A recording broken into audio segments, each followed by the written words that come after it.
I'm Andrew Crook, I'm President of the National Federation of Fish Friers. We look after the interests of the fish and chip industry, so we represent fish and chips in the media, with government, and also solve all the problems that might arise. So if somebody has a fire or somebody's got an employment law issue, we try and step in there and help them. I think independent restaurants are finding pressures from increased costs. Many have got staffing problems.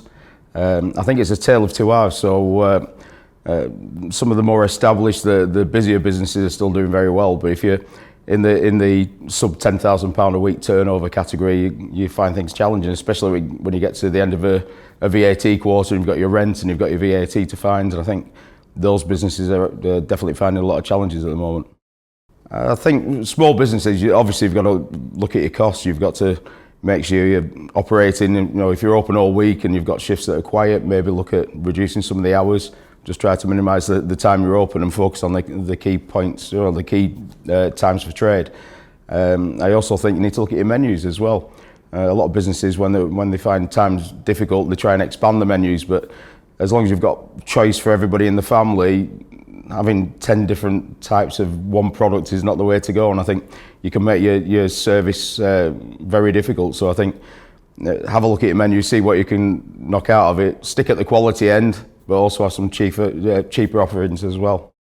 I think for a small business, sustainability is one, you've got to look at your waste, because I think in 10 years' time you're going to struggle to make a profit if you're producing too much waste. So anything you can do to reduce waste is imperative for a small business. I think when it comes to packaging, you need to look at the options that are out there. There's so much choice. You've got to look at something that is easy to recycle or dispose of, but it's also got to protect your product. So some products out there, cardboard isn't ideal if people are taking fish and chips home. Bagasse is better because it insulates the product better. So it's about looking at the options there and making the right choices that's best for your product as well, because it's no good being sustainable but your product's not very good. So there's a trade-off there. Government have two things they can do, which one is VAT and one is business rates.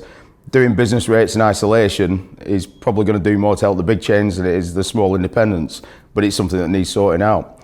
But I think VAT is the one that, it's been in place 40 years on takeaway food. The world's changed so much in the last 40 years, so it's outdated, it doesn't work, and at 20% it's a big burden on business. And even though it's the public's money, we're just tax collectors for the government, in reality you end up subsidising that, you end up putting your own money in or the business's money just to pay that bill. So I think it's time for change.